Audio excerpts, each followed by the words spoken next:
Yes, was there anybody in my life who got me into gardening? Every single female in my immediate family.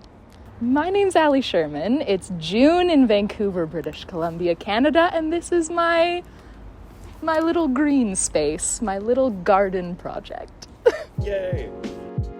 What I like about gardening, it makes everything feel so much more alive, which I know is a very kind of straightforward way of thinking about it. But I look at my first apartment and even my second apartment versus now, so in kind of a 7 or 8 year span, and how different those apartments look strictly based on how many plants are there.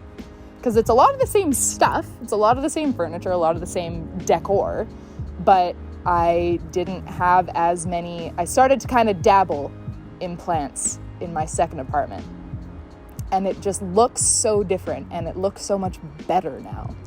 It just makes every space look like somebody actually lives there. Me and Gina had a big repotting, trimming, rejudging day of all of the plants, and I had this pothos inside that was growing up a moss pole, and they'd been growing like that for probably a year and a half, and I took the moss pole out and it just like cascaded down, and now it's like just these big, long, dangly, so it went from being like really small and contained and kind of vertical to this like lush, long, low, decorative piece now.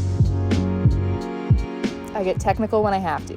I feel like there's a baseline level of knowing that good fresh soil is going to be better for your plant. But then as I kind of grew in my plant world, in my plant life, I would come up against, either something wasn't growing or something was starting to develop some sort of spot or whatever it was.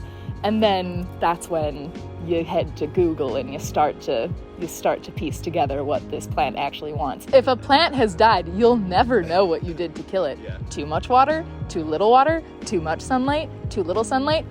You gave me a list of possibilities and it's literally the same sides of both the coins. To start out with plants, I think it's important to start out with a plant that you really like to look at.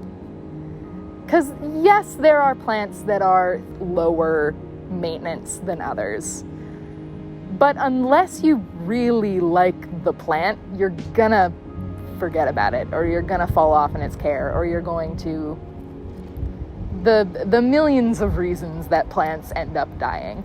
I find it's a lot easier to care for something and to want to keep up the care of something that you think is really beautiful.